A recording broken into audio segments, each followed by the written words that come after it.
My aunt ridiculed my tiny apartment in front of everyone there and made me the family's punchline that day. Years later, her company collapsed. Her home was foreclosed, and she turned up asking to stay. I just refused. I gotta tell you, I never asked to be in that family group chat. Never. My cousin Isla, bless her heart, dragged me in one Thanksgiving after a few too many glasses of wine and a smile that looked suspiciously forced. Next thing I knew, I was getting daily updates from a group named Sparkles. Yeah, Sparkles. It might as well have been called the passive-aggressive Olympics. This was the kind of chat where someone would post a photo of their artisanal brunch, and 15 relatives would react with heart emojis like it was the second coming. Me? When I posted a pic of my new work boots, I got one thumbs up. From the family dogs account. My Aunt Pam was the unofficial ringleader of this circus. Pam was that woman.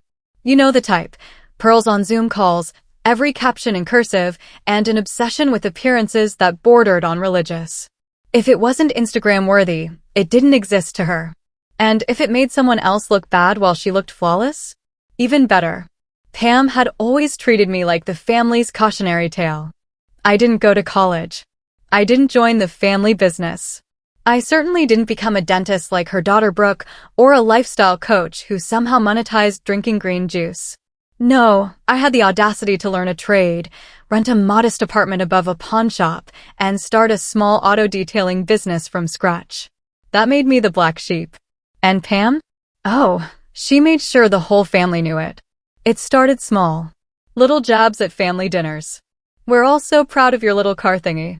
Or, don't worry, everyone starts somewhere, while patting my shoulder like I was a kid who'd drawn a slightly wrong cat. I used to laugh it off. Humor was my armor. But then came the picture. I was eating leftover noodles, minding my own broke business after a long shift, when my phone buzzed like a fire alarm. Someone had dropped a fresh photo into the family chat.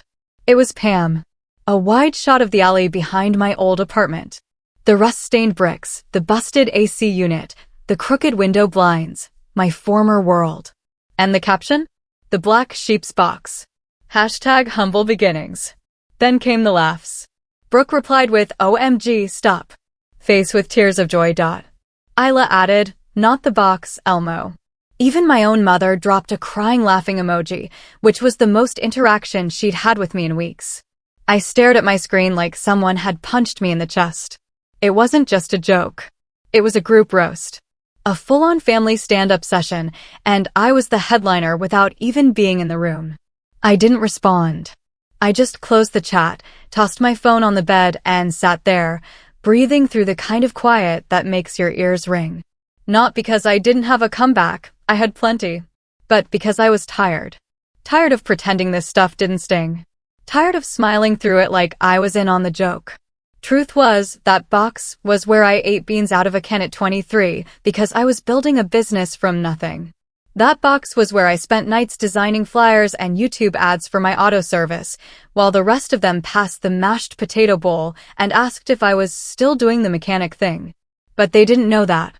They only saw what Pam posted. And Pam? She always posted what made her feel taller, even if she had to step on someone else to do it. So, I didn't clap back. Not yet.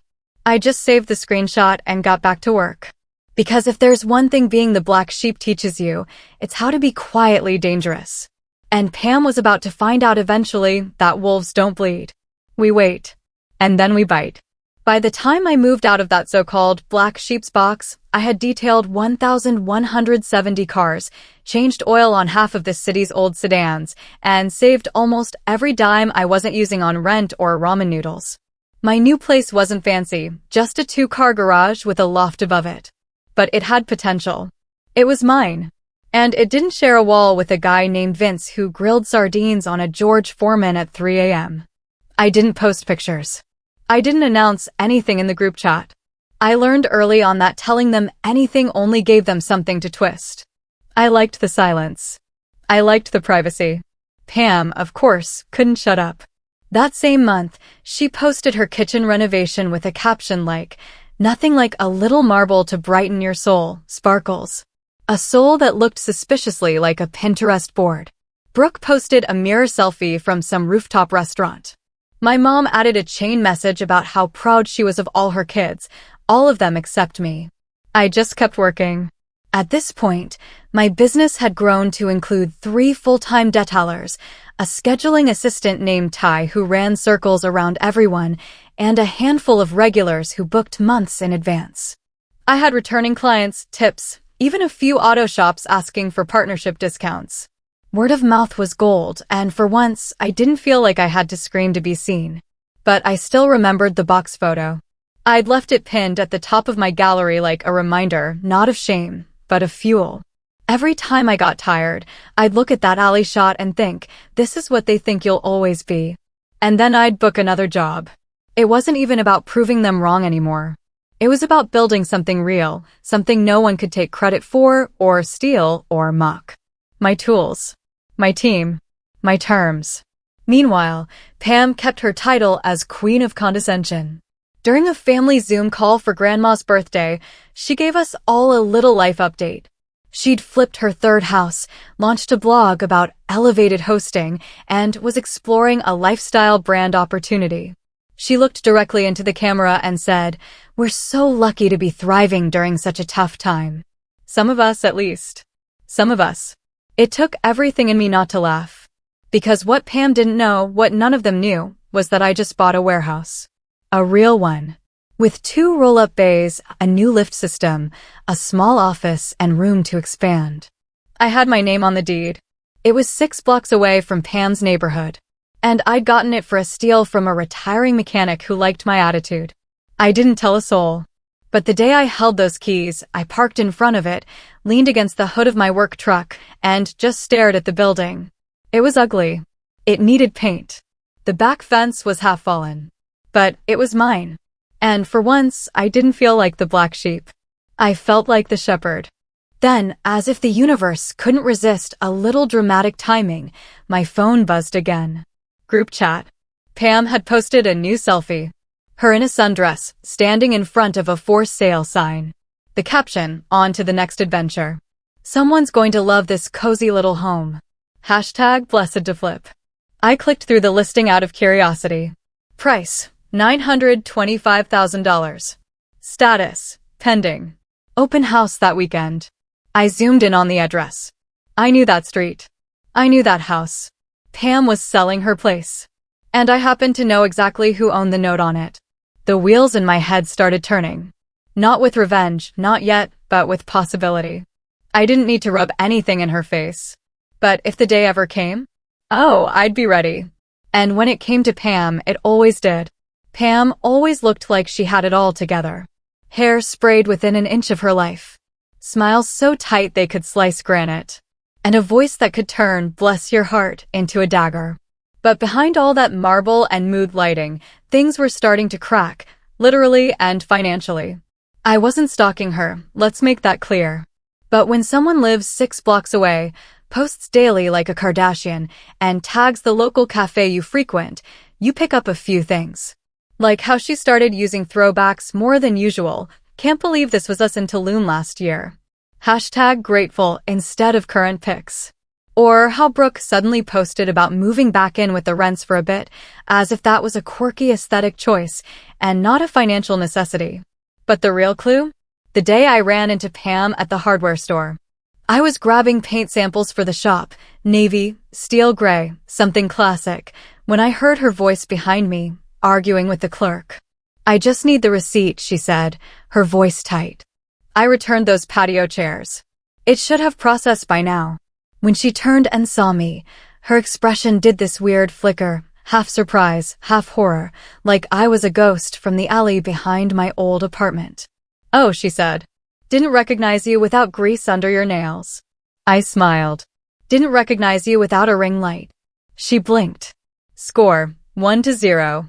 We made small talk. Painful, sticky small talk. While she scanned my cart like it was a lie. Finally, she said, "So, you're still doing the, what do you call it, detailing thing?" "Expanded, actually," I replied. "Bought a shop." Her smile froze like bad Botox. "Oh, well, that's nice. Everyone needs goals." She left without her receipt. The next day, someone in the family chat posted an old photo of me in that alley apartment again. No caption, just the image. Pam replied first. A classic face with tears of joy emoji. He really made it work, didn't he? I stared at the screen. This time, no burning in my chest. No sting. Just boredom. Because mocking the past doesn't work when your present is thriving. But some people only know how to punch down, even if they're already sinking. I didn't respond again. Instead, I kept building. We finished painting the shop that weekend. I designed a killer logo. And I got a new sign. Huge. Bold. Metallic. Unapologetic. The first client through the new doors tipped $200 and said, "This place looks better than the dealership." By week's end, we had a wait list. And Pam? Well, her next post was a life update. A long caption about pivoting out of real estate and focusing on family, layered over a filtered photo of her holding a glass of wine in a nearly empty kitchen. That pending listing fell through. The new open house was canceled. Word around town was the renovations weren't up to code. One neighbor said Pam cut corners, used cheap materials, unlicensed labor. She flipped fast and pretty, not well. And now the house was sitting and her debt was not. Still, she kept posting like nothing was wrong. But the tone changed. Gone were the marble countertop photos. Now it was sunsets and deep thoughts and reposts about resilience. And then she disappeared from the chat. No posts, no selfies, not even snide comments. When Isla's engagement announcement came through, just silence. Until one afternoon, I got a DM from Ty. "Bro, is this your aunt?" Attached was a blurry image, a foreclosure notice taped to a door. I zoomed in. There it was. Pam's address in big, bold letters. Bank name. Red ink. Final warning. Ty, bless him, didn't know the history. Just thought it was some weird neighborhood drama. But me? I just sat there staring at the screen. Heart steady. No grin. No rage. Just peace. Because karma doesn't need a billboard. Sometimes it tapes itself to your door. The foreclosure notice lived in my gallery for exactly 4 hours before I opened the family chat again. And yep, it was still alive. Still cursed. Isla had just posted a blurry photo of her new engagement ring, grainy, overfiltered, but flooded with pink heart emojis. Brooke commented, "OMG, you deserve this, babe." And my mom followed up with, "So beautiful, just like our family." I almost laughed. Our family. The one that never mentioned me, unless someone wanted to tag a joke or bring up a humble beginnings throwback. I scrolled up a bit. The last post from Pam had been 3 weeks ago. A fake deep quote about surrendering to the universe, with a stock photo of a sunset that wasn't even from her backyard. Since then, silence. No new listings, no green juice selfies, no perfectly plated chicken. That would have been enough for me. Truly, I don't believe in punching down, even if someone like Pam deserves a spiritual slap with a frozen tilapia. But then Brooke, oh sweet, overpriced private college Brooke, decided to resurrect the past. She posted the alley photo again. Classic vibes. Black heart emoji. Miss these days, LOL. And Pam? She reemerged like a mosquito in July. Ah, yes. The original black sheep's box. LOL. You were always such a trooper. Trooper. Like I'd been drafted into poverty. Like my entire existence was some aesthetic she could meme for family clout. 3 laughing emojis. For likes. That was when I stopped chewing my sandwich and calmly wiped my fingers on a napkin. I went in my gallery, opened the foreclosure picture. Then I opened my notes app, wrote 1 line. Then I dropped both into the chat. First, the image. Pam's house. Front porch. Bright red foreclosure sticker taped crookedly across her welcome sign. No filter, no edits. Just raw, brutal reality. Then the message, and that's her box. Silence. For a solid minute, no one replied. Then, one by one, reactions started dropping off the previous posts. Likes vanished. Emojis disappeared. Finally, Isla, wait, is this real? Then my mom, where did you get this? Then Brooke, that's illegal, isn't it? Like, posting stuff like that. And finally, Pam herself. No emoji this time. I don't think this is appropriate for family. I replied once more. Neither was laughing at my apartment, but here we are. Then I left the group.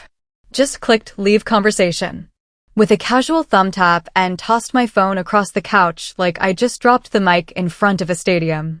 I didn't check my phone for hours after that. When I did, I had 17 missed messages from my mom, 3 from my cousin Ethan, and just one from Pam. You've always been petty. I didn't respond. Not because she didn't deserve a reply, but because I didn't need to. The photos said everything. And if they wanted to call me petty for defending myself after years of digs, so be it. I prefer the term historically accurate. And you know what's funny? That same week, Ty and I hosted a soft launch event at the new shop. We offered a free detail to the first 5 walk-ins and passed out flyers with our logo stamped in gold foil. People lined up down the block. Some of them even asked if we did commercial fleet contracts. I stood in my own building, music playing, tools lined up, and realized I didn't feel like the black sheep anymore. I felt like the wolf who built his own den. The thing about my family is that they don't apologize. Not directly, anyway. They do this weird little ritual where instead of saying sorry, they try to act like nothing ever happened. Like the entire internet didn't witness them being petty gremlins in high definition. So, when I dropped Pam's foreclosure photo in the chat and left, I knew it wouldn't end there. For hours later, my phone buzzed. Mom, can we talk? Just us. Classic opener. That just us nonsense always came right before a gaslight sandwich. I didn't answer. 6 hours after that, a second message. I think your aunt is going through a hard time. Maybe we all said things we didn't mean. Oh, now it was a we situation. The woman who once sent me a PDF of entry-level trade careers as a birthday gift now wanted to come by over group chat drama. I still didn't respond. The next day, a call. Cousin Ethan. Now, Ethan and I had always been neutral. He didn't participate in the family roast sessions, but he didn't stop them either. He was the Switzerland of passive-aggressive text chains. I let it ring once, twice, then picked up. Hey, I said. Bro, he exhaled. That post was intense. Which part? I asked. The joke or the foreclosure notice? I mean, both. Silence stretched. He tried again. Pam's pretty pissed. Said she might see you for defamation. I almost dropped my coffee. Defamation? The photo was real. The sign was real. Her hypocrisy? Also real. I'm not saying it wasn't deserved, he said quickly. Just, you know how she is. She doesn't let stuff go. She should have let the group chat go when she posted a picture of my old apartment and laughed about it. I shot back. But here we are. Another pause, then softer. Look, some of us were just following her lead. There it was. That quiet little confession wrapped in a coward's bow. I didn't yell, didn't guilt trip. I just said, and some of us were just trying to survive in that box you all joked about. He didn't have much to say after that, but apparently Pam did. Because a few hours later, a new message thread popped up on my screen. No emojis, no alley jokes, just Pam's overly formal paragraph. Hi all, I'd like to take a moment to acknowledge that things have been tense recently. Emotions ran high. Words were exchanged. But as a family, we should rise above conflict. Let's focus on love and growth. Ah, yes. The corporate HR apology. The kind of message you'd expect after someone spilled a latte on the CEO, not after a year of subtle psychological warfare. I said nothing. Then another message followed from Brooke. Hey, I looked at your new shops page. It looks amazing. Really proud of you. Now that one caught me off guard. The same girl who once called my apartment a glorified utility closet now wanted to compliment my business. I typed. Deleted. Typed again. Finally, I settled on, thanks. We open fully next month. Bookings already full. Sent. Short. Controlled. Polished. Because I wasn't here for redemption arcs or group hugs. I didn't burn bridges. I just stopped patching the ones they set on fire. That night, Ty and I stayed late at the shop. We installed a new coffee machine in the front lobby, set up a little waiting nook with magazines, and cleaned the glass till it gleamed like a car show window. You good?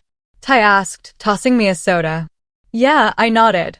Just deleting old group chats from my head. He grinned. Family drama? You could say that. Then we turned the music up and got back to building something no group chat could tear down. Success doesn't always come with fireworks. Sometimes it just looks like routine. A packed schedule, satisfied clients, and a workshop that smells like coffee, tire rubber, and air freshener instead of desperation and ramen. A few months after the group chat incident, life settled into something calm.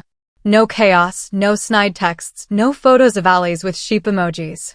Just normal. I liked it. Business was steady. The crew worked like a machine. Clients brought donuts on Saturdays. One even handed Ty a $500 tip for being more reliable than her ex-husband. We had a flow. And then Pam's name popped up again. Not in a text, but through the front doors of my shop. Not her personally, no. Pam wouldn't dare. But someone close enough. Her old real estate agent. Tall guy. Pressed button down. Walked like he'd sold condos to Kardashians. He waltzed in, asking about detailing for his fleet. Said he'd heard about our service from a friend in the neighborhood. He didn't say who, but I could guess. I was in the waiting area flipping through invoices when I overheard him talking to Ty. She still owes on the kitchen reno, you know. Used fake quartz, painted over water damage. Now she's ghosting vendors. Ty blinked. Wait, who? Pam? Something, lived over on Mulberry. Always wore heels to her own open houses. Yeah, she's circling the drain. I leaned forward slightly, pretending to sip my coffee. He kept going. She tried to stage a fake sale on Zillow, listed it under a different name just to bluff the bank. Amateur hour. Ty didn't say anything, but he did glance over at me. I raised one eyebrow. The guy chuckled. Anyway, what do I need to do to get 5 cars done monthly? We signed a deal that day. But in my head, all I could hear was fake sale, bluff, circling the drain. That night, I went home and sat in my living room. No longer an alley apartment, no rusted pipes. Just me, a cold soda, and a brain spinning with every red flag Pam had ever waved like it was a fashion accessory. I wasn't obsessed. I wasn't plotting. I just watched. Her social media became increasingly unhinged. She posted memes about resilience through struggle, inspirational quotes about bouncing back harder, and a suspicious number of throwbacks to vacations she clearly wasn't taking anymore. Every photo was either years old or shot. In corners of her house that didn't show much. And then she posted a selfie in front of someone else's house, tagging it New Beginnings. The comments? Confused. Sparse. A couple bots. Maybe one real friend saying, gorgeous place. But no follow-up, no listing info, no proud caption. Just a smile and a lie. I showed Ty. He squinted. Isn't that from Pinterest? I reverse searched it. It was. The mask was slipping hard. Meanwhile, I was posting real stuff. Client shoutouts. Crew pics. Our holiday discount flyer. No filters. Just work. Just reality. And guess which posts were getting shared in local business groups? Spoiler, not Pam's. I'd spent years swallowing digs from people who thought they'd always be above me. And suddenly, I wasn't beneath anyone. Not by luck, not by inheritance. By grit. Still, I didn't gloat. Okay, maybe a little, but privately, with good lighting. Until one night, I got a knock at the door. Late. Quiet. When I opened it, I saw someone I hadn't seen face-to-face in over a year. Brooke. Mascara smudged. Hair a mess. Jacket slipping off one shoulder. And behind her, Pam, in a borrowed car, head down like the wind had finally stopped blowing in her direction. The knock came around 9:17 p.m. That's how sharply I remember it, because I wasn't expecting anyone, and because quiet doesn't knock unless it's planning something. I looked through the peephole and blinked twice. Brooke. Hair pulled into a messy knot, wearing a jacket she clearly borrowed from someone smaller. Her hand hovered awkwardly midair like she couldn't decide whether to knock again or run. And behind her, slouched in the passenger seat of a beat-up Corolla parked half on the curb, was Pam. I opened the door just enough to lean against the frame. Didn't say a word. Hey, Brooke offered, trying to smile. It came out uneven. I know it's late. Sorry. I didn't respond, just waited. Let the silence do what years of sarcasm never could. She glanced back at the car, then at me again. We've been staying with friends, but it's not a permanent thing. More like a favor. Still waiting. I know things between you and Mom are complicated. That made me laugh. Just once, dry and quick. Complicated was a word people used when they didn't want to say cruel. Pam stepped out of the car slowly, like dignity weighed too much now. She didn't say anything, just walked up behind Brooke and kept her eyes fixed on the pavement like it had secrets. Brooke sighed, pressing forward. We were wondering if maybe you'd let us stay? Just for a bit. A few nights, even. I mean, you've got the space now, right? There it was. The ask. The one they swore they'd never make. The one they thought they'd never have to. I looked at Brooke, then Pam. Pam's mouth twitched, not in a smile, more like a muscle spasm from swallowing too much pride. Her pearls were gone. So was the usual smugness. All that was left was this pale, stiff woman who looked like she hadn't slept in her own bed for weeks. I remember, I said slowly. When you posted a photo of my apartment. Called it the black sheep's box. Remember that? Pam didn't flinch. She winced. And everyone laughed. You especially, I said, nodding toward her. Even added the sheep emoji. Classy touch. People joke, she muttered, her voice hoarse. That's what families do. No, I said calmly. Family support. Parasites joke. Brooke started, we know it was wrong, do you? I interrupted. Because when I lived in that box, I wasn't just broke. I was invisible. You all treated me like an embarrassment. Something to roast, not respect. Neither of them spoke. You mocked where I slept, I continued. You never asked how I was doing. Never checked if I needed help. But now? Now that your house is gone. Your listings are fake. Your bluff didn't work. Now you remember my address. Brooke looked down. Pam's lip trembled. I almost felt something. Almost. But then I remembered nights eating dinner on the floor, working triple shifts just to afford car shampoo in bulk, watching them post poolside pictures while I scrubbed fenders under parking lot lights. And I remembered that alley photo. I stepped back slightly from the door, not to invite them in, but to give my next words room to echo. No. Brooke's eyes widened. Wait, no. I repeated. I don't do pop-up redemption arcs. I'm not a shelter for people who once made me feel homeless in my own bloodline. Pam finally looked up, her voice barely a whisper. We didn't think it would come to this. Neither did I said. But here we are. Brooke opened her mouth again, but I was done. I stepped back, closed the door with the same calm they used when posting memes about my life. No anger, no yelling, just finality. Through the window, I watched them walk back to the car. Pam didn't even get in right away. She stood there for a second, like she needed to catch her breath. Like consequences were heavier than they looked on paper. I didn't gloat. Didn't fist pump. I just locked the door, turned off the porch light, and let the silence return. Because for once, the silence was mine. The next morning, I woke up to 5 missed calls. 2 from Mom, 1 from Ethan, and 2 from a private number that I'd bet my shop was Pam using someone else's phone.